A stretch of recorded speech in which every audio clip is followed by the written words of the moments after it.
I'm dicing one medium-sized onion, setting it aside, throw in some garlic,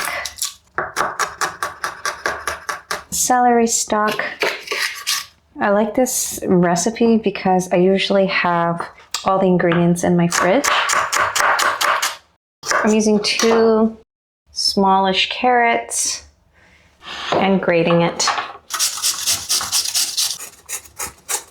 Could have gotten a bigger plate, but I was too lazy, but that's all right.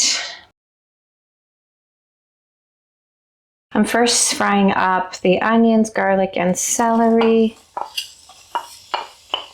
I usually like to make some sort of meat sauce when I don't know what to cook. Sometimes I'm tempted to order takeout, but most of the time when I order takeout, I'm just not satisfied with it, especially when it comes in like a styrofoam box. And getting takeout has become quite expensive recently, so I prefer to make something yummy. Adding in the grated carrots now. I usually prefer grated carrots when I make some sort of pasta or meat sauce, and they cook faster. So if you're short on time, I think you can grate anything.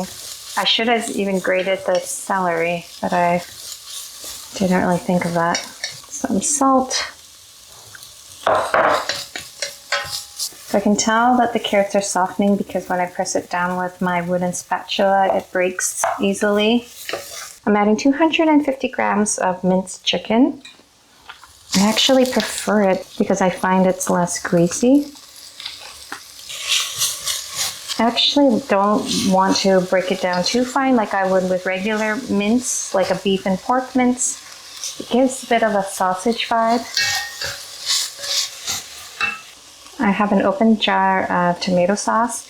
Usually I'll just use like passata or something that's not flavored. I put some water in there. Just mixing it in. Salt. I also like to add a little bit of chicken stock and a splash of red wine. I have some dried oregano, so I will add a bit of that in. You can see it's bubbling, so I'm going to turn down the heat. I'm going to simmer it with the lid on low heat for about 20 to 30 minutes. Okay, so it's been about 30 minutes and I realized I forgot something. I collect the rind of Parmesan or Grana Padano cheese.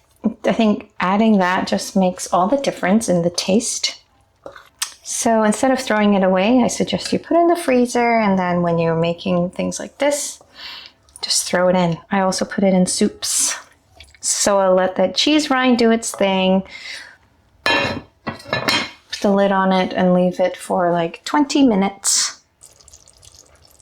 Okay, so this is about a few minutes later. I'm just going to continue it to simmer without the lid on so that it thickens up a bit. My cheese rind has kind of melted, which I like to see. So I'm sure that the flavors are infused into the sauce. Just going to do a quick taste test. It's really good. I like it. The cheese really adds a layer of flavor that I just cannot really describe. But I guess it makes it fuller. A little spoonful of sugar just to balance everything out. And a little splash of red wine again. Gonna let that cook without the lid so it thickens, and then the wine also cooks off.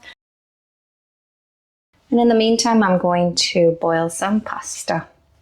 I've strained the pasta and I'm adding a chunk of butter because I know in restaurants they add a ton of butter to make everything tastier. And I'm adding the sauce directly into the noodles. I like when the sauce gets tucked into the little crevices. Adding lots of cheese. Taste test. It's nice and silky from the butter. And the addition of the cheese rind makes it nice and creamy. And honestly, I think it's a lot better than takeout.